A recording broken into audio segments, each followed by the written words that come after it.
sozinho enfrentar a Satanás. Desde a queda, a raça humana havia diminuído em estatura e força física e decaído cada vez mais na escala do valor moral. Até o período do primeiro advento de Cristo à Terra, a fim de elevar o homem caído, Cristo deveria alcançá-lo onde ele estava. Tomou a natureza humana e carregou as enfermidades e degenerências da raça humana. Aquele que não conheceu o pecado tornou-se pecado por nós. Humilhou-se a si mesmo, até as profundezas mais baixas da miséria humana, a fim de que pudesse qualificar-se para alcançar o homem e tirá-lo da degradação na qual o pecado o mergulhara. Porque convinha que aquele por cuja causa e por quem todas as coisas disse, conduzindo muitos filhos à glória, aperfeiçoasse por meio de sofrimentos o autor da salvação deles. E tendo sido aperfeiçoado, tornou-se o autor da salvação eterna para todos os que lhe obedecem. Por isso mesmo convinha que em todas as coisas se tornasse semelhante aos irmãos, para ser misericordioso e fiel sumo sacerdote das coisas referentes a Deus, e para fazer propiciação pelos pecados do povo. Pois naquilo que ele mesmo sofreu, tendo sido tentado, é poderoso para socorrer os que são tentados. Porque não temos um sumo sacerdote que não possa compadecer-se das nossas fraquezas, mas foi ele tentado em todas as coisas da nossa semelhança, mas sem pecado. Satanás tem estado em guerra com o governo de Deus desde a sua primeira rebelião.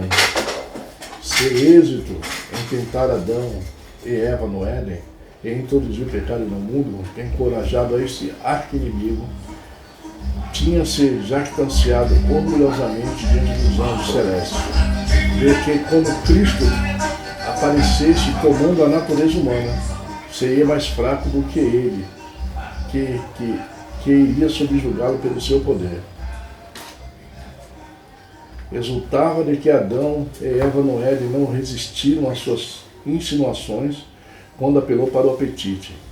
Os habitantes do mundo antigo, ele dominou da mesma maneira pela condescendência com o apetite, lascívia e paixões corruptas. Por meio da satisfação do apetite, derrotou os israelitas. Vangloriava-se de que mesmo o Filho de Deus, que esteve com Moisés e Josué, não foi capaz de resistir ao seu poder e guiar a Canaã por favorecido por sua escolha. Pois quase todos os que deixaram o Egito morreram no deserto.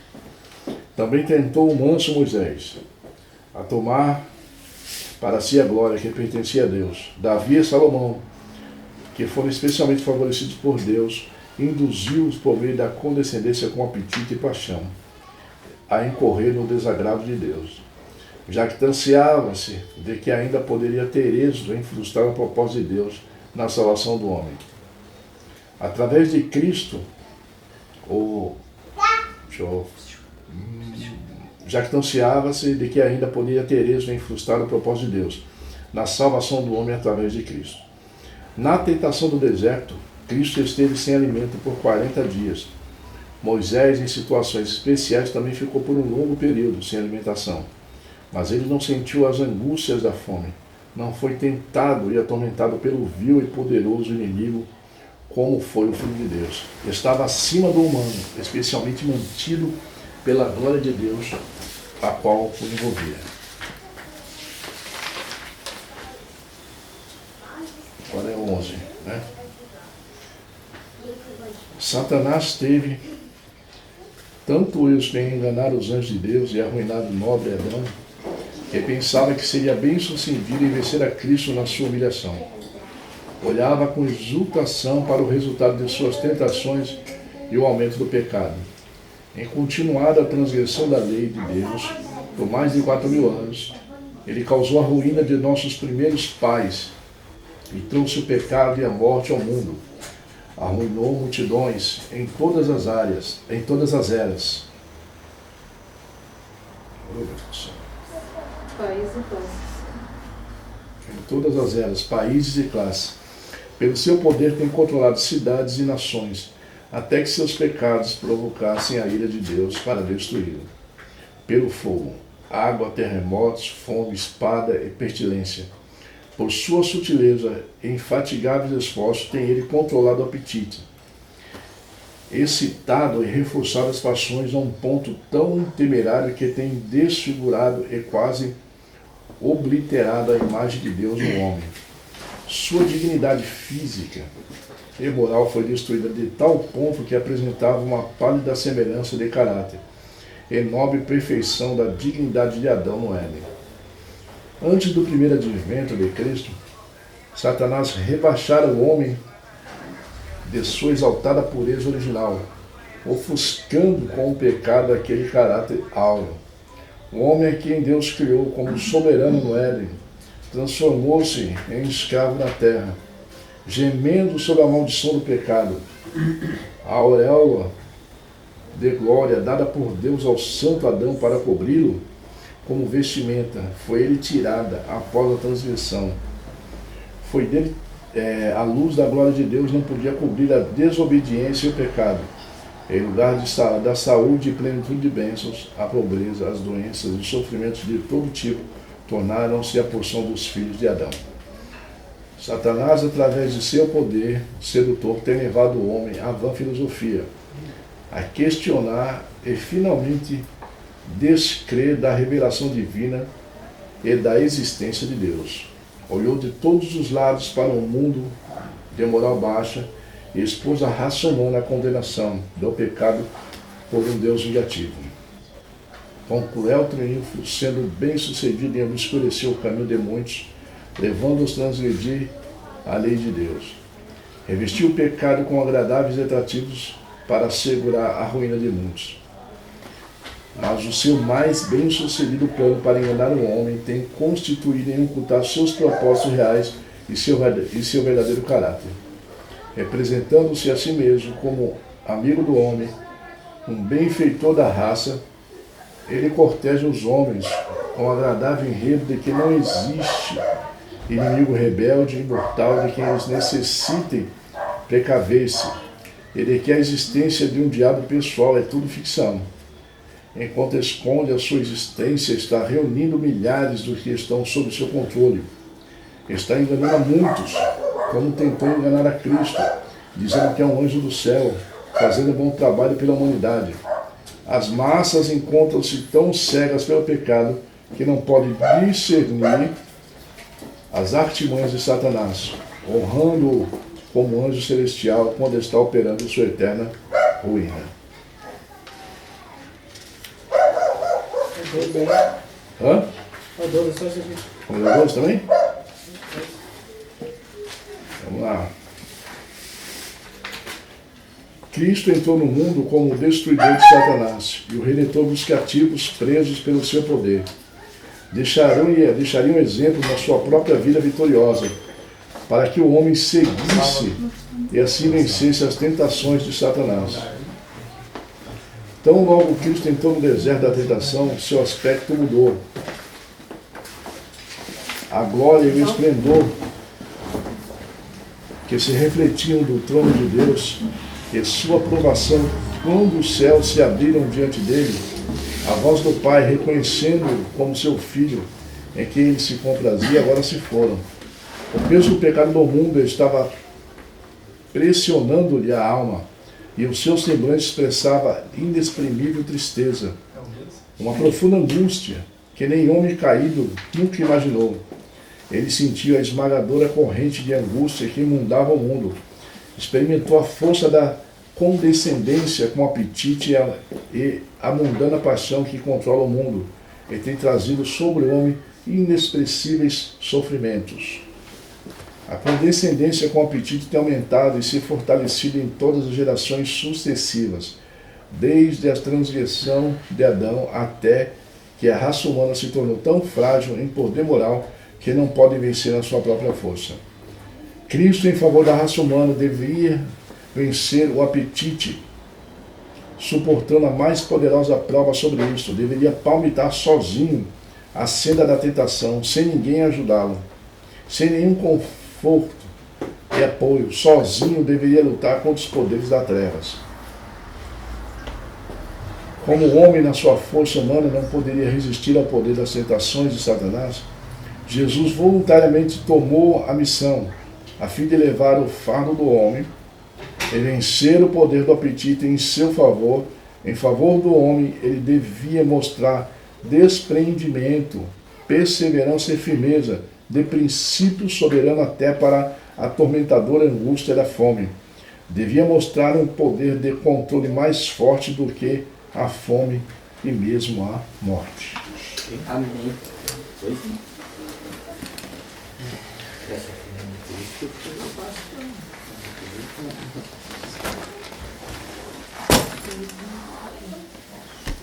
Vou comentar já comenta logo, porque depois fica difícil.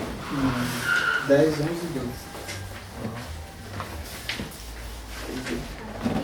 10, 11 e 12. Cristo como ser. Mais uma vez está falando você falando de tentação, a gente tem para ver que o contexto é sempre tentação, e a maior parte da falando da tentação é sempre o apetite de novo, né?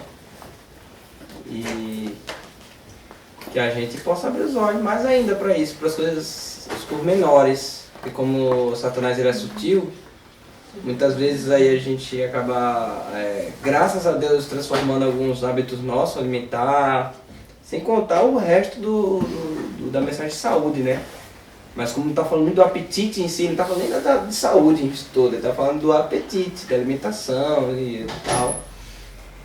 E a gente tem que observar até os pormenores, né? A importância dos pormenores de a gente mudar, porque como falou aí acho que no 12, que a gente perde até a força, né? Cadê? Capítulo 12.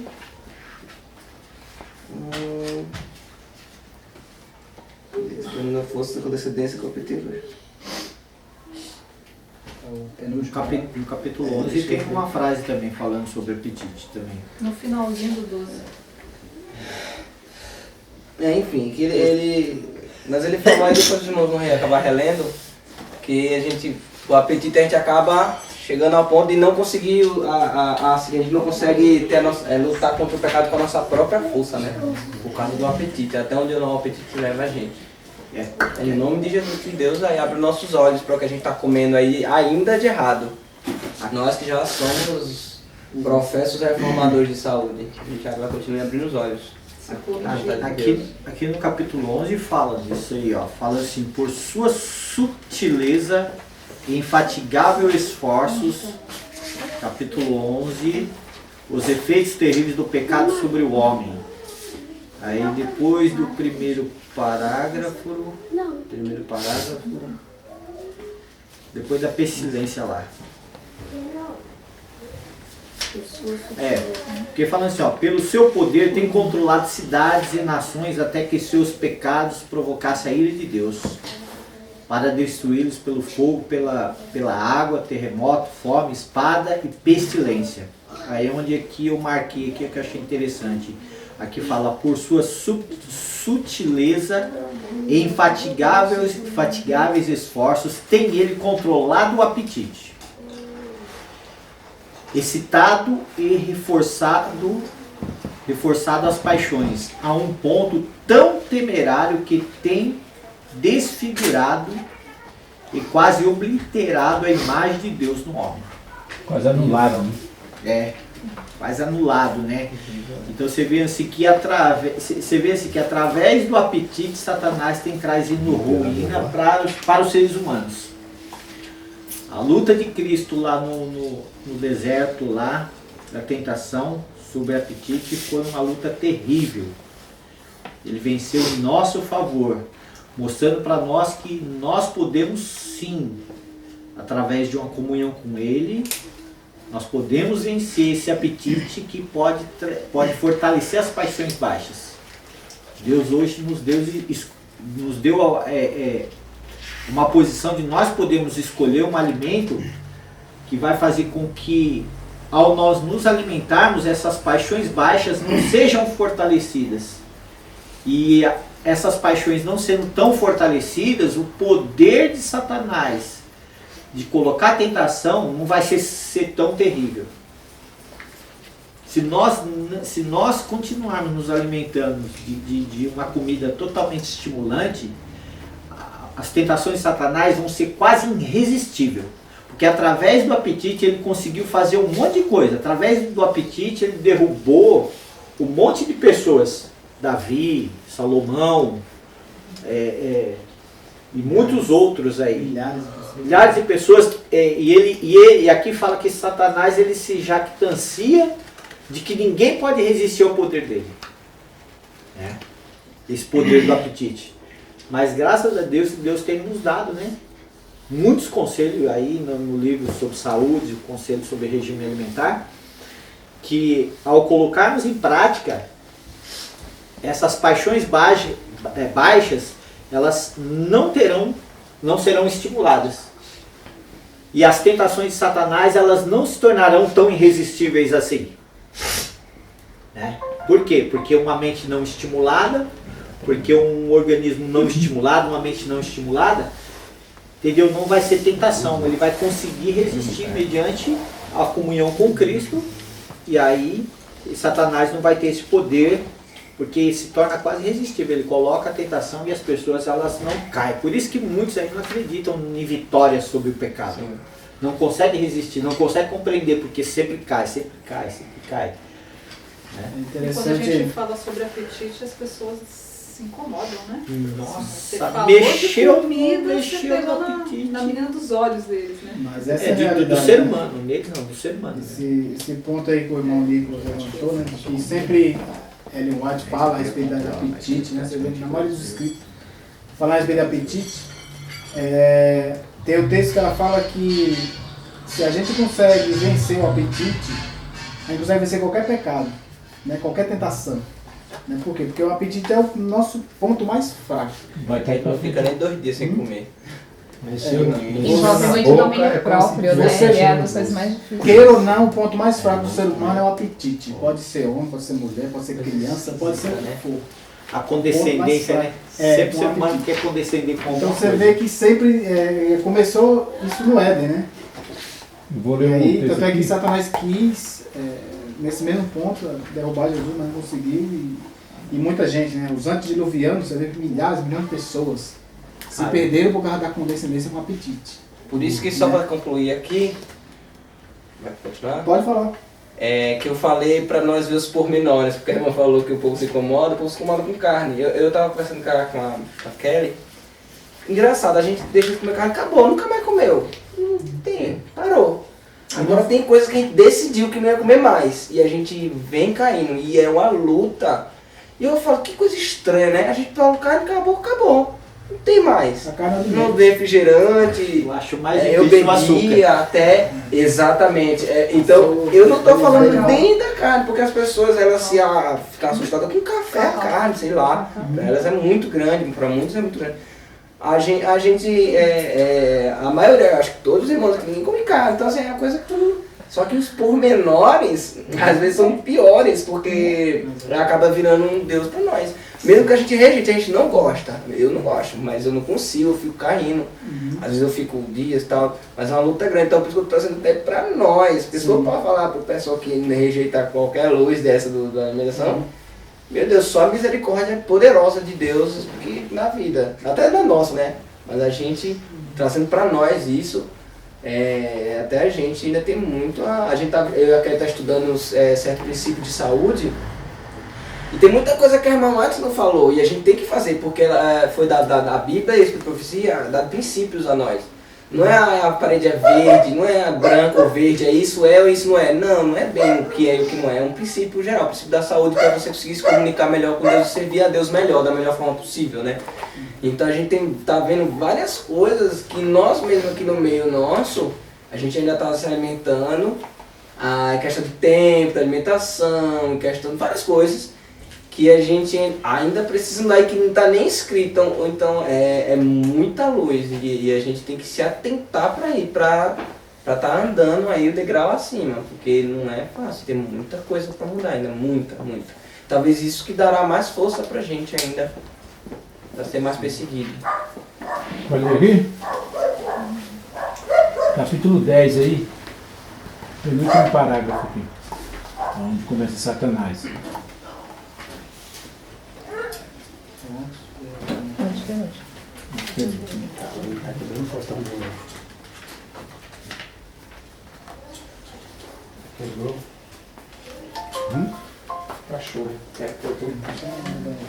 Vamos lá. Satanás tem estado em guerra com o governo de Deus desde sua primeira rebelião. Seu êxito em tentar Adão e Eva no Éden e em introduzir o pecado no mundo tinha encorajado o arqui-inimigo.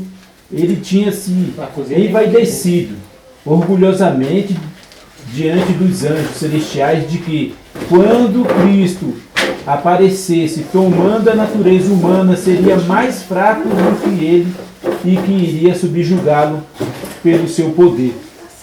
Tá vendo? Então Satanás ele ficou até feliz, né? Vibrante. Ficou vibrante, né? Que Cristo ia tomar a nossa, ia vir, né, com a nossa humanidade, né? Então ele ficou seu venciadão lá no Éden lá, né? Que era perfeito. Que era perfeito. Imagine quando Cristo vier aqui, né, no meu território, né? Vai ser fácil vencer ele, né? E os irmãos estavam falando a respeito do apetite, mas Deus é poderoso. Você vê Daniel, né, e os 3 hebreus lá, né? Se a gente colocar esse princípio na nossa vida, né, e buscar a presença de Deus na nossa vida, irmão, a gente vence. Amém. Fé em Deus, aqueles 3 jovens venceram. O que a nação ali todinha que foram para lá para o Egito lá, né, caiu, 3 jovens, né, venceu. Lembrando que a liderança toda estava lá, os sacerdotes, todo mundo ajoelhou. Somente os 3 jovens lá ficou de pé. Eu falei pro Lance hoje.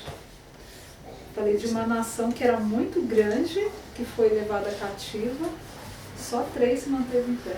Sim, tinha 1 milhão de É pessoas. 4 né? pessoas, né? Contando Não, era com muita Daniel, gente. que Era era milhões de envolvido ali, judeus. que era convertido, vamos dizer.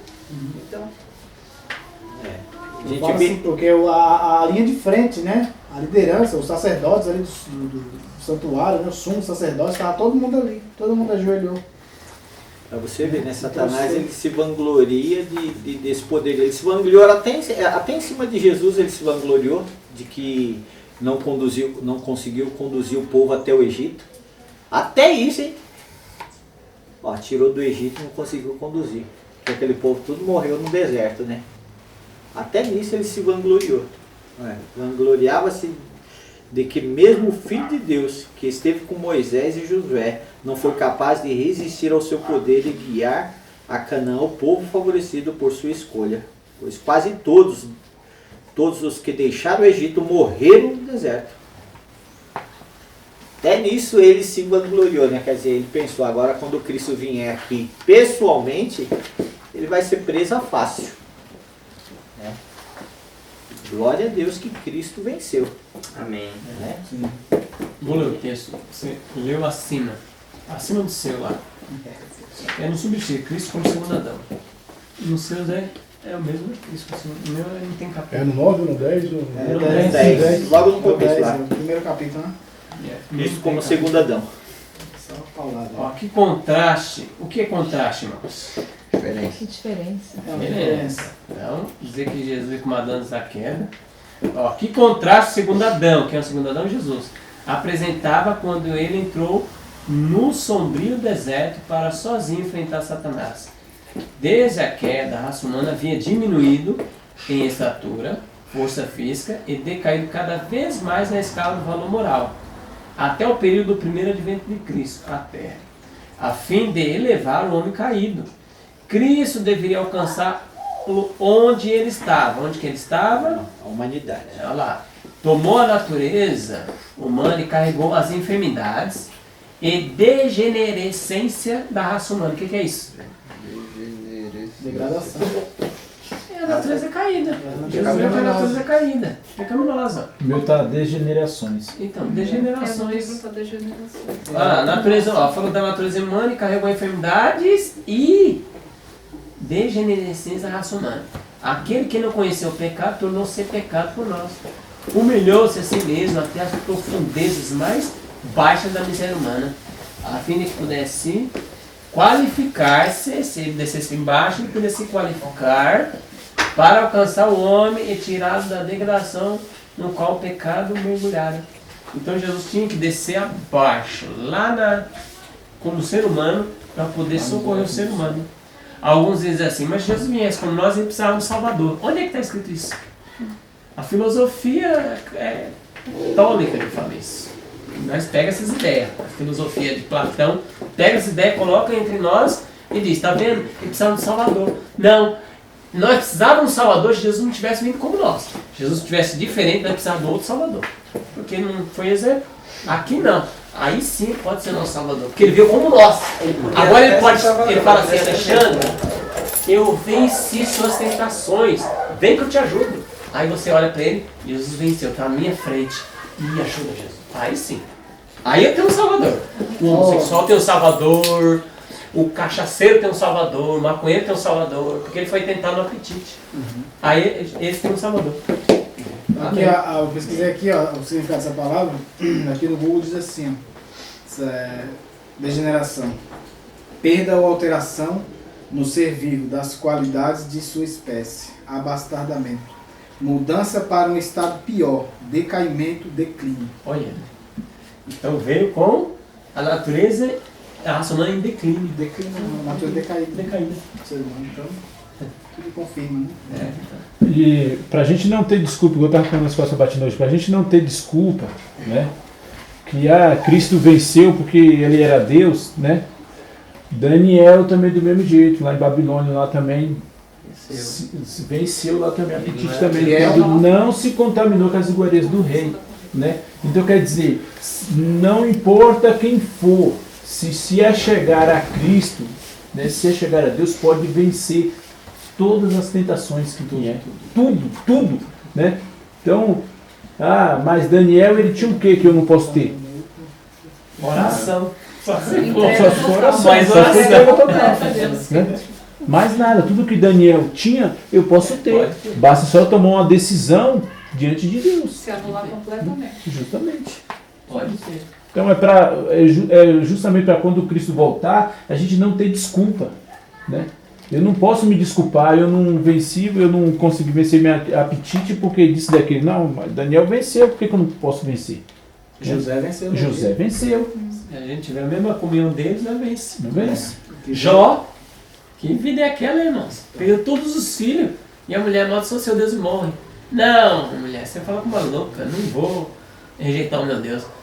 Gente, era para ele sapecar e falar, eu sou amaldiçoado. Na primeira já era para ter, já, né? Ah, louco, que vida é aquela? Aí, ó, algumas mentalidades que de ser superior. Ah, não, o livro de Jó é uma parábola, não existiu Jó. Por que eles querem que Jó não existiu? Porque como é que pode um homem vencer daquele jeito? Ah, não pode vencer. Aí eles mudam o texto e falam, não, Moisés contou só uma parábola da pessoa que não existia, é uma parábola aquilo lá. Olha aí a mentalidade, Satanás faz isso. Satanás. Para não crer que aquele homem existiu mesmo. Sim, porque a Bíblia fala que ele era irrepreensível, né? Irrepreensível, sem pecado. Mas para isso ocorrer tem que ter uma vida de negação, né? Comunhão, do nosso eu. Comunhão com Deus. Uma coisa que eu queria falar, que deve perguntar para os irmãos, levar a questão, é que muita gente usa um argumento que Deus tinha a natureza humana, mas também tinha a natureza divina. E que nós não temos a natureza divina. Mas ela pode ter. E que a natureza divina. O novo nascimento. Quando você nasce novo, Tem a natureza diz divina. Ellen White que nós somos participantes agora da natureza divina. A diferença nossa com Então se eu tiver a natureza divina, eu sou Deus. Não é Deus. Você tem parte da natureza divina, é diferente. porque Quer dizer que se eu Jesus. também tiver a natureza humana, você- significa que eu sou pecador, né? Eu sou pecador não, que eu pequei, né? Tenho natureza. Porque se eu tenho a natureza de Deus, não significa que eu sou Deus também, então por outro lado eu posso pensar que, ou estou errado, posso pensar que eu também, se eu tenho a natureza pecado, não significa que eu pequei por causa que eu tenho a natureza. O pecado é a natureza mesmo. As pessoas elas confundem natureza pecaminosa com pecado. E a natureza divina com Deus, Entendeu? do Então, outro lado. você ter natureza pecaminosa não quer dizer que você tenha pecado. Mas Você herdou de Adão e Eva Se herdou de Adão e Eva. Então a maior problemática dessa compreensão que muitos estão tendo hoje em dia é porque eles entendem que ter natureza pecaminosa já é transgressão da lei de Deus. Quando na verdade a irmã White ela fala que a única definição de pecado, né, é a transgressão da lei de Deus. E ter natureza não é a transgressão, você herdou. Se isso fosse correto, então o batismo das criancinhas, como a Igreja Católica faz, seria correto. Sim.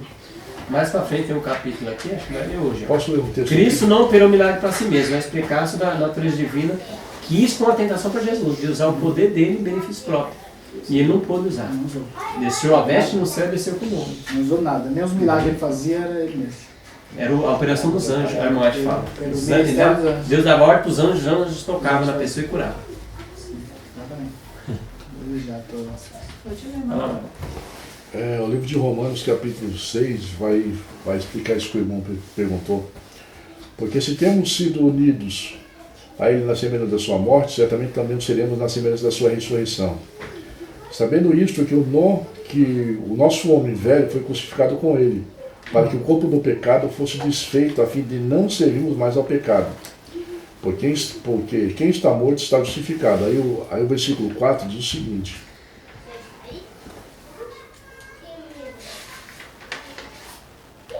Olha o versículo 4 que diz. Fomos, pois, sepultados com ele pelo batismo na morte, para que, como Cristo foi ressuscitado dentre os mortos pela glória do Pai, assim andemos nós também em novidade de vida.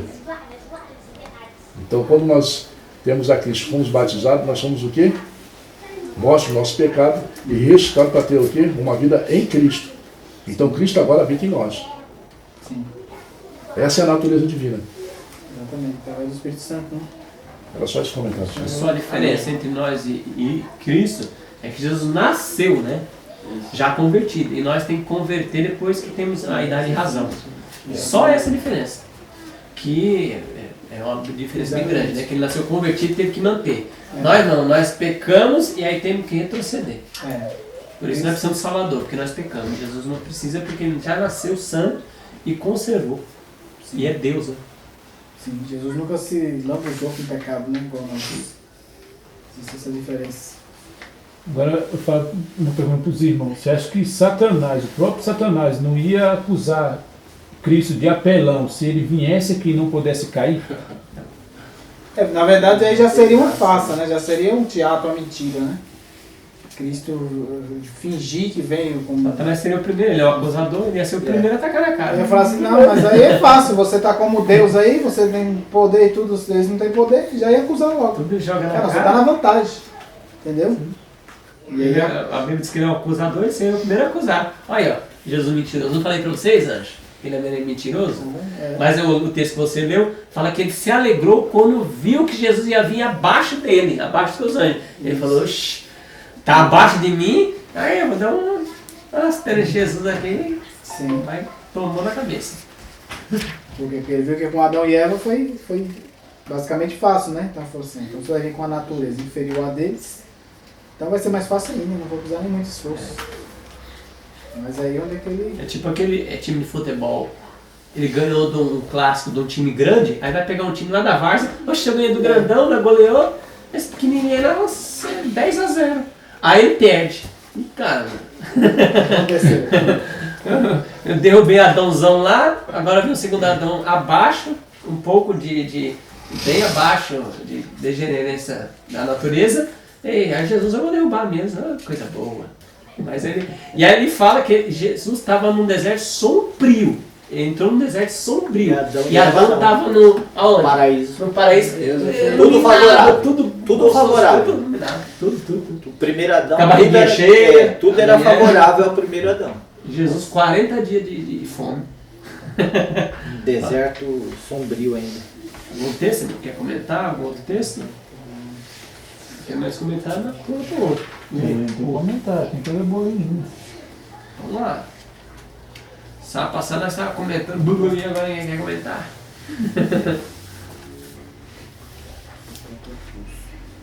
Tem nenhum texto aí não? Quem marcou? Eu tenho esse aqui, ó. que está para baixo. Você leu isso aqui, por isso mesmo convia que em todas as coisas. Não, esse aí não. Não?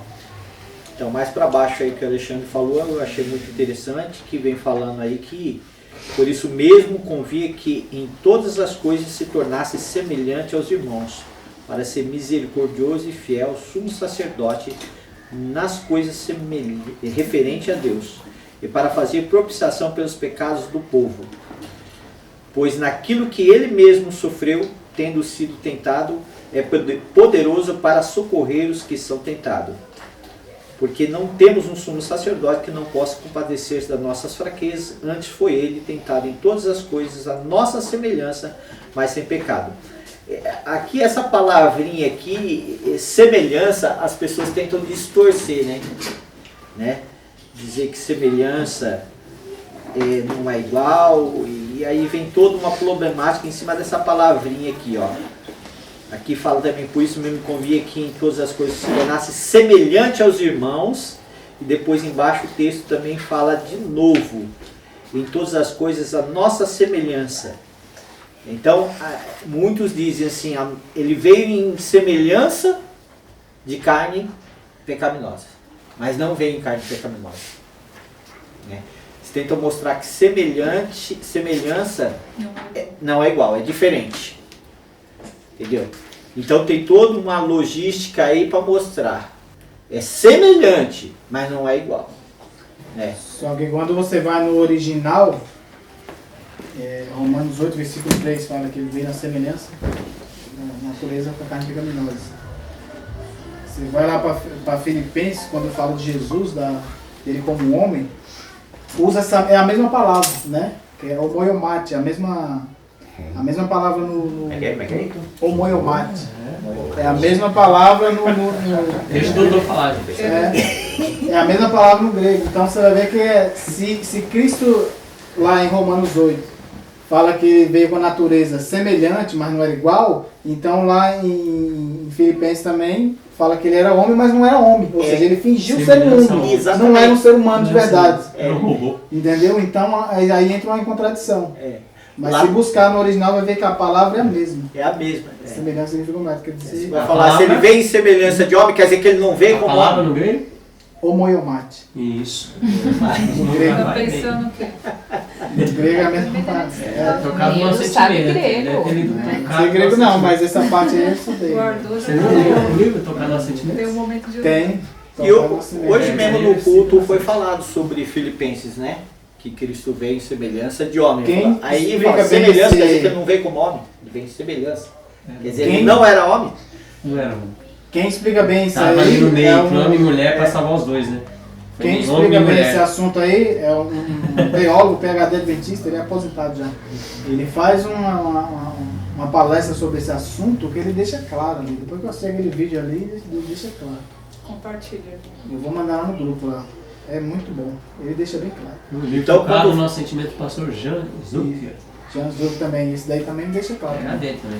Tem uns textos lá que vê que lá no comentário bíblico adventista de lá dos Estados Unidos, muitas palavras lá que são do original, aqui no nosso comentário bíblico é diferente. É mudada.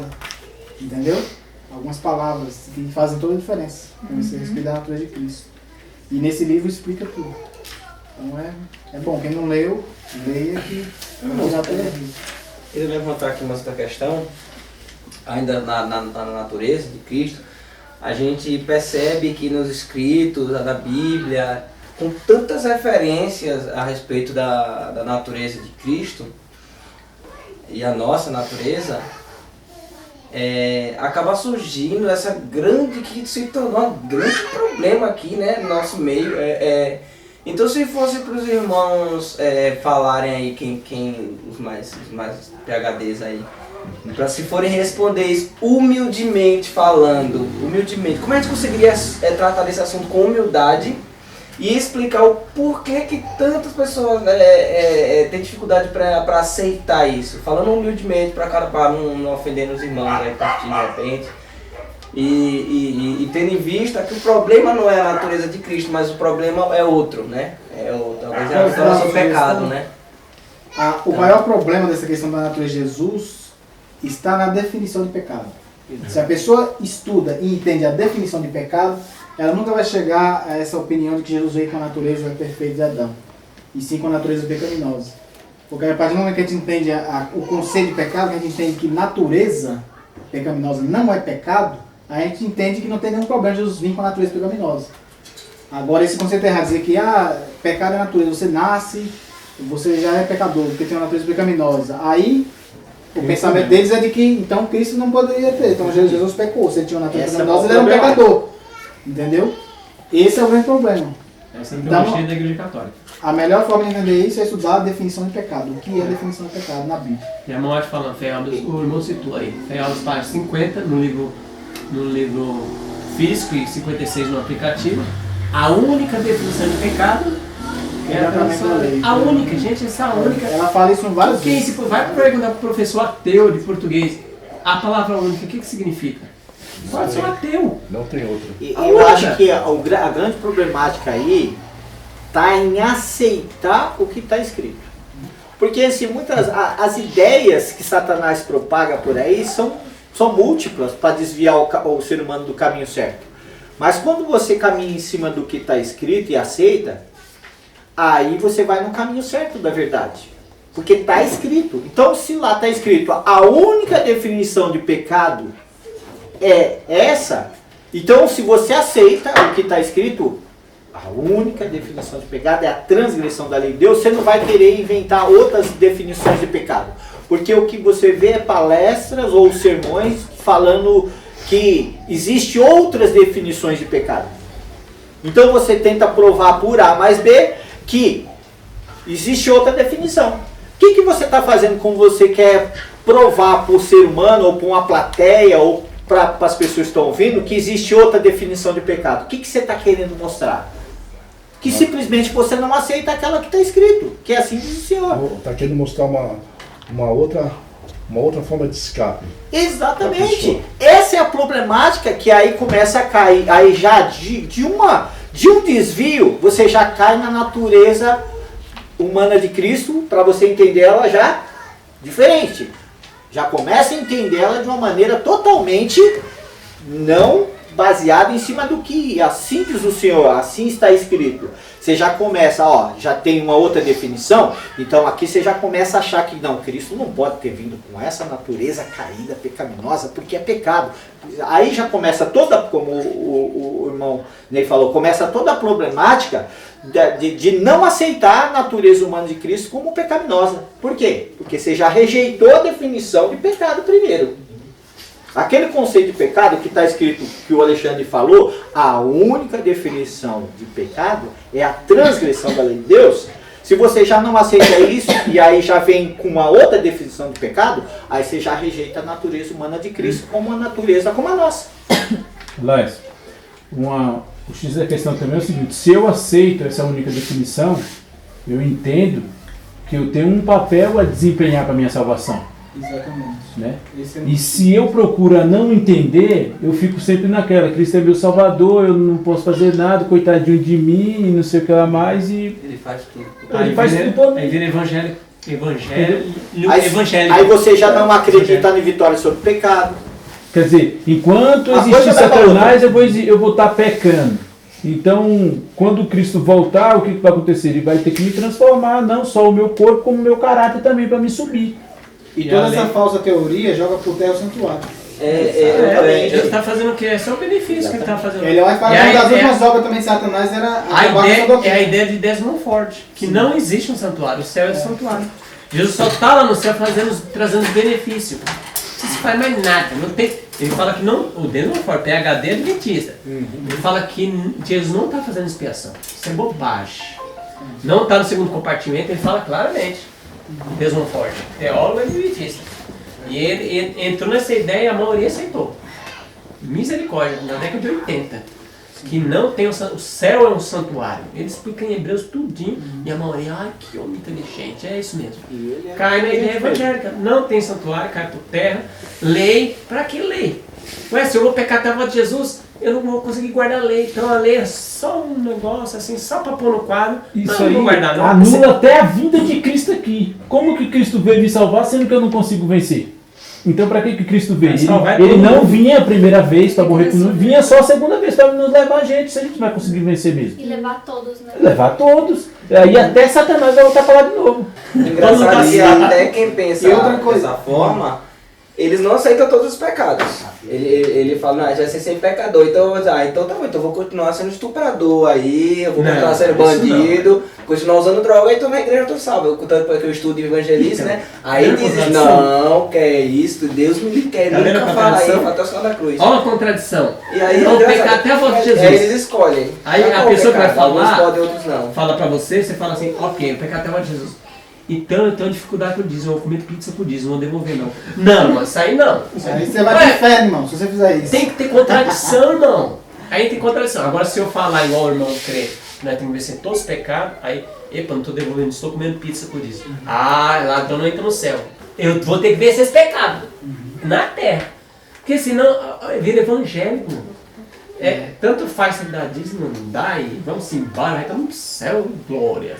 Geralmente as pessoas Derruba dizem, toda a estrutura da mensagem adventista. geralmente as pessoas dizem o quê? Que, sim, você vai até onde você pode, depois Jesus completa. É salvação Porque por você não obras. conseguir. Isso aí. Salvação por obras, né? Salvação Aí por você obras, pode sim. usar esse mesmo argumento disso. Fala assim, então, eu tenho dificuldade, eu dízimo, às vezes eu devolvo, às vezes não. Então essa parte Jesus também vai completar. Claro, ele completa. Entendeu? O dízimo que eu não devolver naquele mês, Na volta, você Jesus, o sangue de Jesus completa. completa. Entendeu? Aí Aí eles vão falar que não. Não, fala assim, não, mas não é bem assim. Encontrar ele fora. A gente Como não é bem assim? A gente vê toda a problemática quando a gente não aceita o que está escrito, como se pega um caminho e começa a desviar. Porque a Bíblia mostra que pecado é ação, né? Escolha. Pecado é uma escolha, é ali uma ação que você tem que fazer ali, é transgredir, quando você tem compreensão daquilo ali. Quando você tem uma outra definição de pecado, você pega um outro caminho, se cria toda uma nova teologia em cima de Cristo, e em cima das doutrinas, e em cima daquilo que tem que ser guardado religiosamente. E aí a gente vê um outro caminho, que está assim, Posso ler? pode. Vai ser Só do tema, uma mas isso aqui, vai ser do antes tema. acontecendo. Eu quero só uma sala depois. Ó, uma coisinha bem no capítulo 11 aqui, bem lá embaixo lá, ó, que fala assim, a luz da glória. É uma linha só que eu vou ler. Só antes de eu Acharam? falar, é o tema, né? Não, é o mesmo tempo. Ao mesmo tempo. Acharam aí? Na primeira página ou na segunda? Na 11. Na primeira, lá embaixo lá. Luz da glória. Capítulo 11. Aqui é a luz da glória. Lá, a penúltima linha. Ah, não. Tá, no- em cima de onde você leu aquela hora, né? Não, lá eu li no 12, não foi? Foi no 12. Foi no 11 não, Satanás, através de seu... Achei aqui. Achou? Bem no cantinho aqui assim. ó. Já doeu pegar seu óculos, né? Acharam? Amém. Fala o seguinte, ó. A luz da glória de Deus não podia cobrir a desobediência e o pecado. Viu? Então, se Deus não poderia fazer isso naqueles tempos, será que Ele vai fazer isso no nosso tempo? A desobediência? Será que Deus vai cobrir a nossa desobediência com a glória dele e vai levar nós junto com Ele?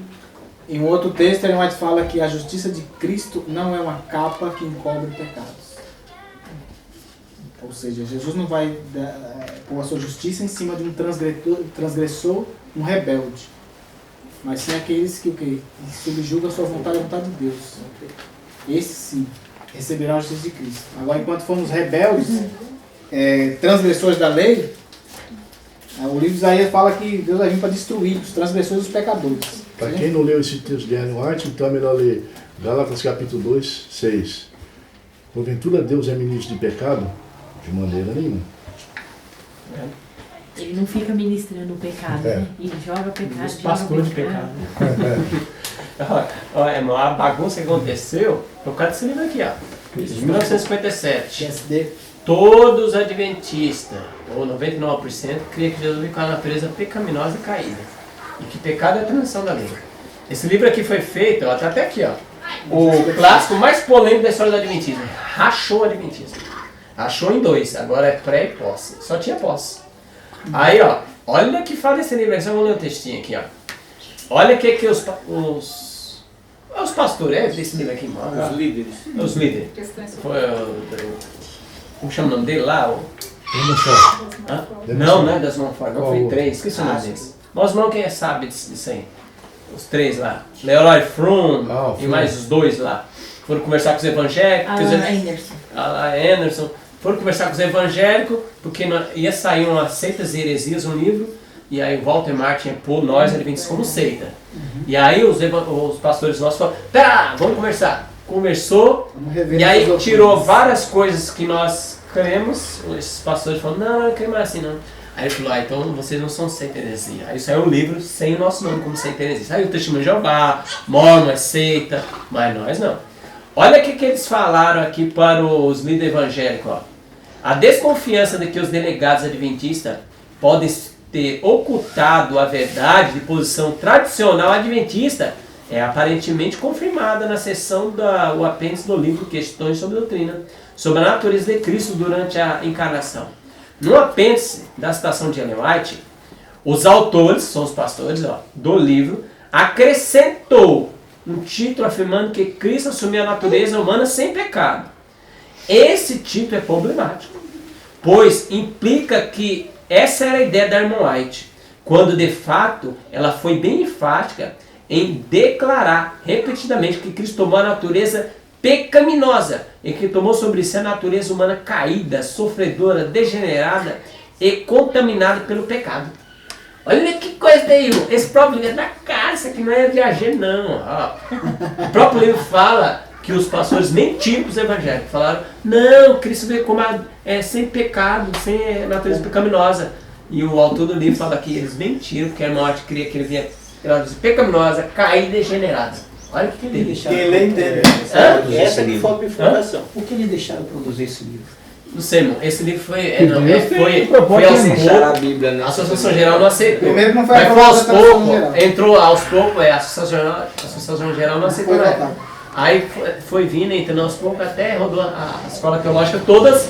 E aí quando eles foram ver, Herbert Douglas, os homens mais que conhecem a verdade, quando eles foram se levantar, já estava todo mundo que se levantou. Eles falam que o erro que cometeram foi de não ter se levantado contra, quando começou furtivamente. Quem entrou contra foi o Andrisa, do livro Ritual dos Santuários. Andrisa se levantou, perdeu a credencial, coitado. Perdeu a credencial, foi afastado. Foi afastado. Porque ele falou que isso ia trazer problema. Se a gente quiser saber mais dessa questão, é só assistir os vídeos de College State, Diego Silva, você assiste e você vai ver bem direitinho ele explicando, porque eles viveram nesse tempo. College State morreu há pouco tempo aí.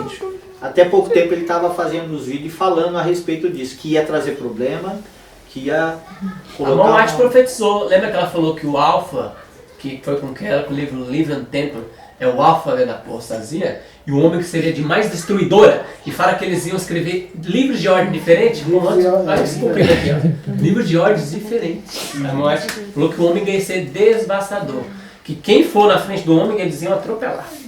O homem ia ser pior. Ia destruir tudo lá dentro da igreja. Ia mudar até a nossa igreja, né? Mudar a nossa... Seria uma nova instituição. Nova instituição, isso. Seria uma nova instituição, essa é a palavra correta. Exatamente. Então, mensagem escolhida, volume 3. Olha. Posso ler o texto aqui? Mas não é sobre esse assunto mais não. Pode mudar. É no capítulo 11 lá. A gente lê. Como que é o nome do capítulo 11? Não tem capítulo. Efeitos terríveis do pecado sobre o ser humano. Isso.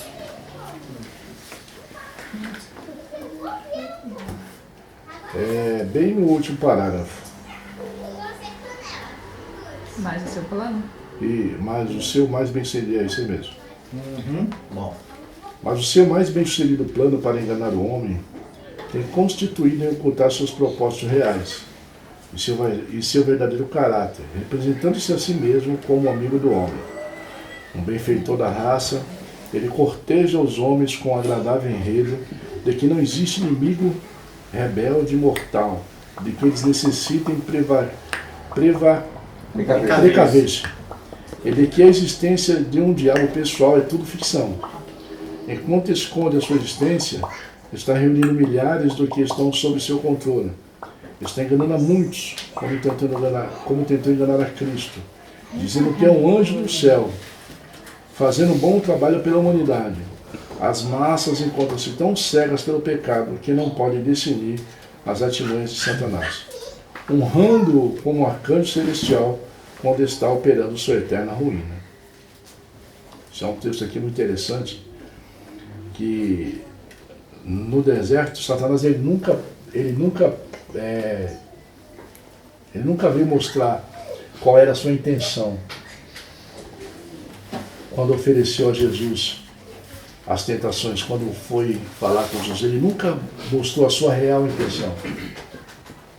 Jesus teve, através de oração, através dos estudos que ele fez, descobrir quem era Satanás. Através do está escrito. Isso. Ele teve que descobrir através da falácia de Satanás que era Satanás, porque ele veio como um anjo. E muitas das vezes, né, aqui eu vou falar, aqui eu vou fazer uns parênteses, o grande problema nosso é que nós temos preguiça de examinar. E acreditamos em um e em outro. E a gente não vai examinar. Aí a gente fica como um guia cego. Porque se a gente não consegue examinar para ver se é verdade ou não, quem diz que isso pode ser de Deus ou não? Porque Satanás conhece a Escritura. Conhece a Bíblia, citou a Bíblia para Jesus, né? Então por isso que nós devemos ter, primeiramente, comunhão com o Espírito Santo, que quem dá é Jesus Cristo, oração, leitura da palavra de Deus e crer nos profetas. E crer nos profetas. Porque só a Escritura a gente consegue revelar? Não. Porque no tempo de Israel tinha a Torá, mas o povo caminhou para a idolatria. O profeta veio e tirou o povo da idolatria para quê? Para a Torá novamente. Então, sem profecia, o povo se corrompe, não tem jeito. Não tem como. Então, por isso a gente precisa ser equilibrados nisso. Quando eu falo equilibrado, eu não estou falando sobre equilíbrio de pecado. Estou falando sobre equilibrado de quê? Lermos Bíblia e Espírito de profecia. Um sem o outro não vai, assim, não é que não vale nada. Um com isso, eles se completam. Para que nós tenhamos uma melhor visão. Que abra os nossos olhos. O azeite extra. Em todo tempo houve o espírito de profecia. Isso. Em todo tempo os profetas falaram. Quando tinha a Torá, Tinha os profetas. tinha os profetas. Quando tinha o Velho Testamento, tinha os profetas. Quando tinha o Novo Testamento, tinha os profetas. Sempre. A maior problemática aí nisso aí isso aí que tá. A maior problemática nisso aí que a gente está conversando aí, por exemplo, hoje o adventista, quando ele cai dentro da igreja adventista, ele não vai a fundo nisso aí de querer saber a essência do adventismo. Se a gente for, como o Marcão falou, se a gente for buscar, for estudar, a gente vai entender o momento que nós estamos vivendo. Entendeu? Por que existe hoje dentro da igreja dois partidos? Né? Por que está crescendo, está se tornando dois partidos? Né? Por que um acredita de um jeito e outro acredita do outro? Se todo adventista que entra dentro da igreja hoje for buscar por ele mesmo, através de querer saber sobre como surgiu o adventismo, ele vai entender o momento que está passando e vai fazer a escolha correta. Ele aceitando o que está escrito, aceitando a Bíblia, o Espírito de profecia, e tentando entender isso que o Alexandre mostrou. Por exemplo, lê esse livro aí, Questões sobre Doutrinas, né? Ou aquele livro lá, Uma Bifurcação, né? Então, Herbert Douglas. Então, lendo isso, a pessoa ela tá estudando, ela tá indo mais a fundo. Ela não está aceitando o que os outros passam para ela. Ela vai entender. Ela vai entender a raiz de todo o problema quando começou a surgir. E ele vai saber fazer a escolha correta. Mas se hoje eu já aceito o adventismo como está e caminho pelo que os outros falam, entendeu? Vai ter problema. Entendeu? De crença. Entendeu? Vai ter esse problema de defender muitas vezes o errado pensando que é o certo. Igual tem muitos adventistas dentro da igreja que defendem o errado pensando que é o certo. Por quê? Porque não foi lá atrás. E eu falo sempre para a Silvia, nossa igreja, as pessoas elas entram para dentro, mas elas não vão buscar lá. Só guarda o sábado. No passado lá, como surgiu a igreja, como ela caminhou, como ela acreditava, como foi a mensagem foi sendo crescente, e quando se desviou, né? A nossa teologia se desviou da teologia tradicional e começou a ter uma nova teologia a respeito de natureza humana de Cristo, a respeito de definição do pecado, a respeito das nossas crenças, né? Então a problemática é tanto isso que o Marcão falou. Se a gente não for buscar por nós mesmos e ficar aceitando o que os outros falam, Não tem sentido, Esse né? pedacinho. Quem está na frente não muitas vezes não incentiva, né? Também. A pessoa entra na igreja agora não tem que incentivo, a Bíblia, Espírito e profecia. mas no tempo de College State ele falou lá, quando começou a se ensinar, começou a se ensinar, sabe o que ele falou? College State ele falou, isso aí vai dar problema dentro das igrejas. Por quê? Porque começou a ser ensinado, como que chama esse que era professor de religião, o Alexandre, era o Demons For. Quando ele começou a ensinar isso aí, e eles começaram a aprender, College State falou, isso vai dar problema dentro das igrejas. Entendeu? Porque o que eles estão aprendendo hoje aqui, vai ser o que eles vão passar depois para os membros, para a membresia. E é o que aconteceu. Eles aprenderam uma outra teologia, entendeu? E aí vem toda essa problemática aí. A negação do que assim diz o Senhor E o espírito de profecia. e o espírito de profecia, e aí vai. A gente vê que os novos teólogos, né, que ainda estão estudando, eles não... Não lê espírito de profecia. Quando eles vão, por exemplo, agora no mês de janeiro, eu lembro que sempre vem os jovens que estão estudando teologia. Nunca eles abrem o espírito de profecia, nem falam sobre o espírito de profecia. Então eles já começam desde a faculdade já no erro. Porque eles vêm negando já o espírito de profecia, porque o próprio professor deles Às já vezes nega. nem sabem, né? Nem sabe. E Jesus disse isso, né? Embora muitos teologanos são adventistas de berço. E Jesus falou isso, Mateus 22, 29. Errais, não conhecendo as escrituras nem o poder de Deus. eu Aqui, estava nos. aqui onde você comentou, mas o seu plano mais bem sucedido para enganar a humanidade tem consistido em ocultar seus propósitos Um verdadeiro reais e seus é esse que você leu? caráter. Esse é o verdadeiro caráter. E seu verdadeiro caráter, representando-se a si mesmo como amigo do ser humano e um benfeitor.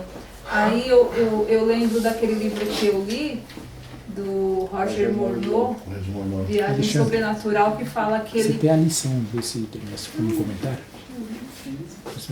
ele fala que ele odeia os guardadores do sábado. Por quê?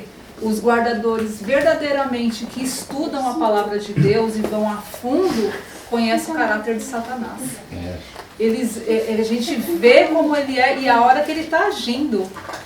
E as pessoas de fora não. Então por isso que ele odeia os guardadores do sábado, né? Roger Morneau falava Principalmente os que lêem o Espírito de Profecia. Porque através do Espírito de Profecia você começa a conhecer as artimanhas do diabo. Por isso que ele não quer um grupo se reunindo. Ele não quer grupos de reunião de Espírito de Profecia. Porque quando você começa a ler os Espíritos de Profecia, o que acontece? Você se familiariza com as artimanhas do inimigo. Você começa a descobrir. E para ele é muito melhor as pessoas não acreditarem, como está escrito aqui, que achar que o diabo é uma coisa fictícia, que ele não existe. Ou se existir, que ele é amigo, as pessoas mexem aí com os espíritos, né, achando que o espírito está me dando as coisas, os espíritos estão me dando as coisas, estão me revelando isso, e acha que é espírito amigo. Muitas pessoas nessa ignorância mexem com o espírito. E aí sim. Pode ler aqui? Quero ler só um texto que no comentário da lição dessa semana. Você vê que como que é do plano de Deus que cada ser humano, né, examina as escrituras, que nós não podemos deixar de jeito maneira ninguém pensar pela gente, né? Que é um dos intuitos de Satanás que homem guie homem, porque ambos vai para onde? O buraco, né? Então, aqui fala o seguinte, ó, A preciosa palavra de Deus é o sólido fundamento sobre o qual se pode construir. É o único. Quando os homens se acercarem de vocês com suas posições, né? Suas posições, seus... Diga a eles que o grande mestre deixou para vocês a sua palavra, a saber, o Espírito Santo. Esse vos ensinará todas as coisas e vos fará lembrar de tudo o que vos tenho dito. Mas aí existe um X da questão. Deus, o Espírito Santo vai lembrar pra gente o quê? Aquilo que a gente estudar. Se a gente não estudar, não tem como o Espírito Santo lembrar a gente. Se você não estudar espiritual, Não vai lembrar das coisas espiritual. Não vai. Se você estudar carnal, você vai lembrar das coisas carnal. Não tem outro jeito. E uma coisa que eu estava pensando aqui é o seguinte. Satanás ele nunca se revela como seu inimigo. Nunca. Nunca como seu inimigo, nunca. Ele sempre quer fazer o bem com você. Como? Vamos dizer assim, você tem uma fraqueza. Você tem uma fraqueza. Ele chega para você, não, Deus entende você. Deus compreende você. Ele está mentindo? Não. Não. Deus conhece, né? Ele não está mentindo, mas só que a sutileza qual é? É deixar você nesse estado. Que Deus me compreende e Deus me entende. Um estado confortável. Isso. Esse é o perigo. Isso foi que enganou Adão, enganou a Eva. Esse estado de Deus, olha, Deus me compreende, Deus entende, Deus sabe a minha fraqueza, sabe, Ele sabe tudo isso. Aí o grande problema é como é que eu consigo vencer isso? Eu sempre tenho que me lembrar o quê?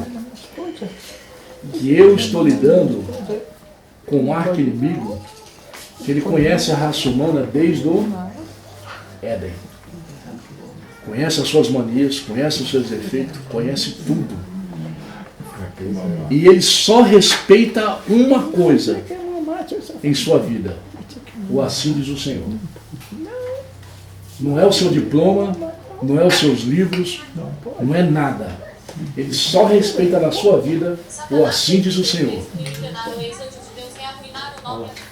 Então, aí, ó, tá vendo aí? Então nós temos sempre que lembrar isso. Não se fie, não confie no seu autoconhecimento. Sempre confie no assim diz o Senhor. Amém. Aí nós vamos ter vitória. Vai ler mais? Outro capítulo? É 2, né? Nós já lemos Mais 3? dois? Nós lemos 3, né? Tudo pequenininho, vamos ver. Agora o 12, né?